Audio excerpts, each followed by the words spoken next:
നിങ്ങൾ ചോദിച്ചു. മാസാമാസം പണം നൽകി എന്ന് തന്നെയാണ് ഈ കമ്പനി അധികൃതർ മൊഴി നൽകിയിട്ടുള്ളത്. ഈ മാസാമാസം നൽകിയ പണത്തിന് എന്തെങ്കിലും സേവനമുണ്ടോ? രാഘവൻ പറഞ്ഞത് വാസ്തവം.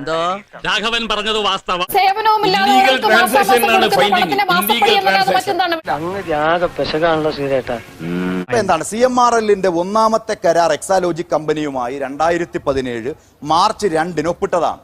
Software development, management, maintenance, delivery എന്നീ കാര്യങ്ങൾക്ക് വേണ്ടി ഞാൻ ഈ പറയുന്ന കേട്ടാത്തൊന്നും ഞാനിതൊന്നും കാണുകയും കേൾക്കുകയും ചെയ്യും. ഈ കാര്യത്തിൽ ഏർപ്പെട്ടിട്ടുള്ളത്, ഈ കരാർ ഏർപ്പെട്ടിട്ടുള്ളത് ഇതൊന്നും രഹസ്യരേഖ അറിയാത്ത പിള്ളക്ക് ചൊറിയുമ്പോഴേ ഒരു പബ്ലിക് ഡൊമൈനിലുള്ള പിന്നെ എല്ലാവർക്കും മനസ്സിലാക്കാൻ കഴിയുന്ന ഔദ്യോഗികമായ കാര്യമാണ് ഇത്. ഇതൊന്നും നിഷേധിക്കപ്പെട്ടിട്ടില്ല.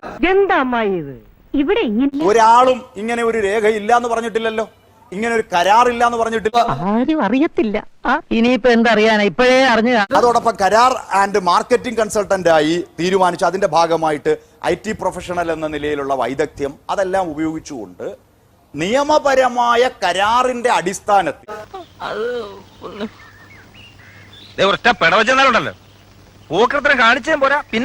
ബാങ്ക് ഇടപാടിന്റെ ഭാഗമായും നടത്തിയിട്ടുള്ള ക്രയവിക്രയങ്ങളെ കുറിച്ചാണ് ചർച്ച. അതെങ്ങനെയാണ് ഇല്ലീഗൽ ഇടപാടാ? ഒന്ന് നിർത്തണോ തന്റെ ഈ അതിന്റെ ഡെവലപ്മെന്റുമായി ബന്ധപ്പെട്ട കാര്യം. കരാറിൽ പ്രകാരമുള്ള ജോലികൾ നടക്കുന്നില്ലെങ്കിൽ പണം സാധാരണഗതിയിൽ നമ്മളൊക്കെ എന്താണ് ചെയ്യുക? ഒരു കമ്പനിയുമായി കരാർ ഉണ്ടാക്കി അവർ ഈ സേവനങ്ങളൊന്നും തരുന്നില്ലെങ്കിൽ അവർക്ക് വീണ്ടും പണം കൊടുത്തുകൊണ്ട് ഞാനൊരു സത്യം പറഞ്ഞ് വിശ്വസിക്കൂ. എനിക്കത് ഓർമ്മയില്ല. ഇനി അഥവാ കുറച്ചെങ്കിലും പണം കൊടുത്തിട്ടുണ്ടെങ്കിൽ തന്നെ അത് തിരികെ പിടിക്കാൻ നിയമ നടപടികളടക്കം സ്വീകരിക്കും. വീണാ വിജയനും അവരുടെ കമ്പനിയും ഒരു സേവനവും നൽകിയിട്ടില്ല എന്ന് CMRL തന്നെ പറയുകയും അവരിതിലൊരു നിയമ നടപടി സ്വീകരിച്ചില്ല എന്ന് മാത്രമല്ല മുഴുവൻ പണവും മാസാമാസം കൊടുക്കുകയും ചെയ്തു. അപ്പൊ ഇതിനകത്ത് എന്തോ ചുറ്റിക്കളി ഉണ്ടല്ലോ. എന്ത് ചുറ്റിക്കളി? ഒരു ചുറ്റിക്കളി ഇല്ലല്ലേ? ഇപ്പോ പ്രതിഫലം കൊടുത്തതിൽ CMRL നൽകിയ സത്യവാങ്മൂലം നിങ്ങൾ മനസ്സിലാക്കണം. അതിന്റെ അഫിഡവിറ്റോ അനുബന്ധമായ മൊഴിയോ കണക്കിലെടുക്കാതെയാണ് തർക്കപരിഹാര ബോർഡിൽ ആദായ നികുതി വകുപ്പിന്റെ ആദായ നികുതി വകുപ്പ് എന്ന് പറഞ്ഞാൽ ഇക്കാര്യങ്ങൾ പരിഗണിക്കാതെയായിരുന്നു വാദം. നികുതി ഇളവിൽ CMRL സമർപ്പിച്ച വിവിധ രേഖകളിൽ ഒന്നും മാത്രമാണ് പ്രതിഫലം സംബന്ധിച്ച വിവരം. നിന്നെ സമ്മതിക്കണം, നിന്റെ വായിൽ എങ്ങനെയാടാ ഇത്രയും പെട്ടെന്ന് ഇത്രയും വലിയ നുണകൾ? അല്ല, ഞാനൊന്ന് ദയവേദി ഒന്ന് കേൾക്കൂ, ഞാൻ പറയുന്നൊന്ന് കേൾക്കൂ. അതായത് 2 കമ്പനികൾ നിയമാനുസൃതം ഏർപ്പെട്ട കരാർ, അതില് നിഷയ്ക്ക് സംശയമില്ലല്ലോ, ഞാനൊന്ന് പറഞ്ഞു തീർത്തോട്ടെ. 2 കമ്പനികൾ നിയമാനുസൃതം ഏർപ്പെട്ട അതിന്റെ ഭാഗമായുള്ള സേവനവും പ്രതിഫലവും കൈമാറലാണ്. അതിന്റെ ഭാഗമായുള്ള സേവനവും പ്രതിഫലവും അങ്ങനെ സേവനം കിട്ടിയിട്ടില്ല എന്ന നിലപാട് കമ്പനി അഫിഡവിറ്റിന്റെ ഭാഗമായിട്ട് സൂചിപ്പിച്ചോ? അങ്ങനെ ഒരു സേവനവും ഞങ്ങൾക്ക് കിട്ടിയിട്ടില്ല എന്ന് പറഞ്ഞു. പക്ഷേ ഓരോ തവണ രക്ഷപ്പെടുമ്പോഴും ഒരിക്കൽ പിടിക്കപ്പെടും.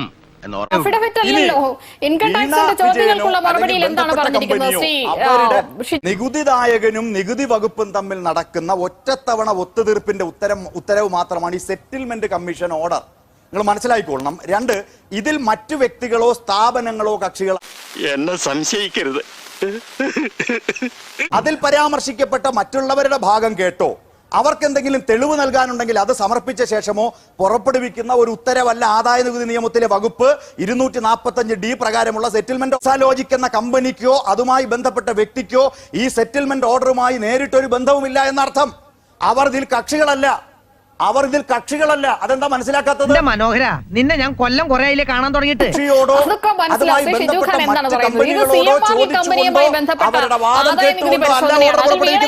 കമ്പനിയും പങ്കാളികളല്ല എന്നുള്ളത് എല്ലാവർക്കും അറിയാം. അവിടെ എങ്ങനെയാണ് വീണയെ കേൾക്കുക? വീണ ആ കേസിൽ കക്ഷിയല്ല, പിന്നെ എങ്ങനെയാണ് അവരെ കേൾക്കുക? പക്ഷെ ചോദ്യം അതല്ല. ആകെ ചളമായി. ഇനിയിപ്പോ എന്തോ ചെയ്യും? ചക്ക കുഴയുന്ന പോലെ. ഒരു സേവനവും നൽകാതെ എന്തിനാ CMRL കമ്പനി വീണാ വിജയൻ എന്ന മുഖ്യമന്ത്രിയുടെ മകൾക്ക്, ടൂറിസം മന്ത്രിയുടെ ഭാര്യയ്ക്ക് പണം നൽകി എന്നുള്ളതാണ്.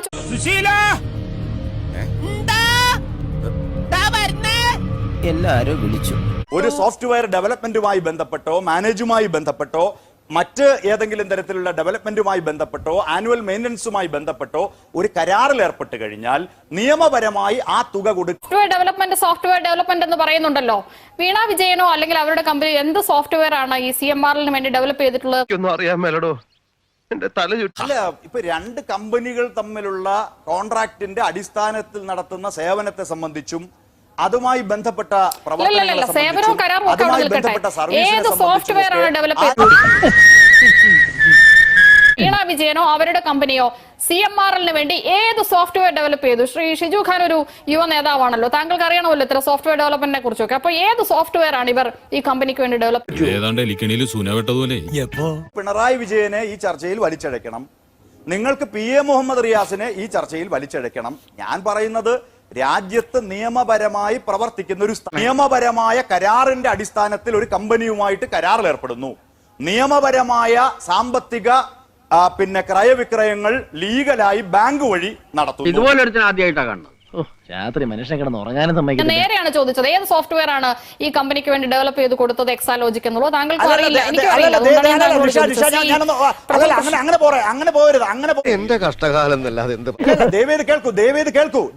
അറിയാമെങ്കിൽ പറഞ്ഞോളൂ. അല്ല, ഞാൻ ഒറ്റ കാര്യം, എനിക്കറിയില്ല എന്നൊക്കെ ഭാവന നെയ്ത് നിഷ പോവല്ലേ. അല്ല, കേൾക്കൂ. പുതിയ ഷർട്ടൊക്കെ വാങ്ങിച്ചു എന്നെ കൊണ്ടുവന്നപ്പോഴേ എനിക്ക് തോന്നി ഞാൻ പറഞ്ഞത് അന്നി ഇനി പറഞ്ഞോളൂ. വീണ വിജയൻ ഡെവലപ്പ് ചെയ്തതോ എക്സാലോജിക് ഡെവലപ്പ് ചെയ്തതോ ആയ, അല്ല ദയവേത് കേൾക്കൂ, സോഫ്റ്റ്വെയറിനെ സംബന്ധിച്ചും ആ മേഖലയിൽ അവരുടെ വൈദഗ്ധ്യത്തെ സംബന്ധിച്ചും അതിന്റെ അടിസ്ഥാനത്തിലുള്ള പ്രൊഫഷണൽ എക്സലൻസിയെ സംബന്ധിച്ചും 1 മണിക്കൂർ വേറെ ചർച്ച വെക്കാം. അതിന്റെ അടിസ്ഥാനത്തിൽ നിങ്ങൾ ബന്ധപ്പെട്ട കമ്പനികളോട് വക്താക്കളെ ആവശ്യപ്പെട്ടാൽ അവർ തരാൻ അല്ലല്ല, ഒറ്റ നിമിഷം. ഈ രാജ്യത്ത് പറഞ്ഞാൽ മതി, 1 മണിക്കൂറൊന്നും വേണ്ട.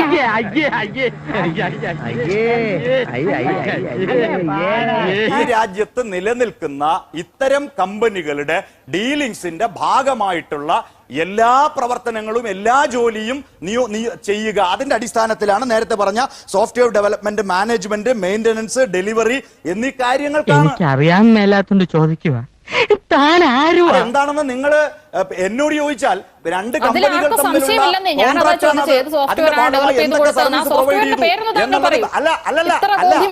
ഞാനത് എങ്ങനെയാ പറയണം? അല്ല, ഞാൻ അതാണ് പറഞ്ഞത്.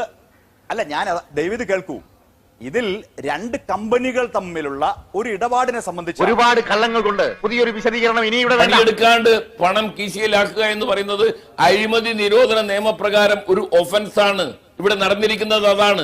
ഒരു പണിയും ചെയ്യാതെ കാശ് അടിച്ചെടുത്ത് എന്റെ ആകെനാരി ഇങ്ങനെ ഈ CPM-ന്റെ നേതാക്കന്മാരെല്ലാം ഇത് ബാങ്ക് വഴിയാണ് എന്നൊക്കെ പറഞ്ഞ് ന്യായീകരിക്കുമ്പോൾ ഒരൊറ്റ ക്വസ്റ്റ്യൻ ആണ്, ഈ ബോർഡിന്റെ ഫൈൻഡിങ് എന്താണ്? ഇതൊരു ഇല്ലീഗൽ ട്രാൻസാക്ഷൻ എന്ന ഇപ്പോൾ എന്തായി? പള്ളർത്തി കിട്ടിയപ്പോ നിയമവിരുദ്ധമായ ഇടപാടാണ് വീണ വിജയൻ ചെയ്ത് പണം കൈക്കലാക്കി എന്നുള്ളതാണ്. എന്തേ നിങ്ങളത് ചാലഞ്ച് ചെയ്തുകൊണ്ട് ഡൽഹി ഹൈക്കോടതിയിലും സുപ്രീം കോടതിയിലും റിട്ട് കൊടുക്കാത്ത? ഞാനിവിടെ കിടന്ന് തീ തിന്ന, കുറച്ചുകൂടെ തീ തിന്നുക, എന്നിട്ട് അതിന്റെ കൂടെ കുറച്ച് മണ്ണോടെ കഴിച്ചോളൂ. ഒന്ന് ആളി നീ ഇങ്ങനെ നിരാശപ്പെടാതെ. നിരാശയല്ലടാ, നിന്നെ പോലത്തെ ഒരു മരമണ്ടന്റെ കൂടെ ഇങ്ങനെ ഒരു മണ്ടത്തരത്തിന് ഇറങ്ങി തിരിച്ചല്ലോ എന്ന് ഓർത്ത്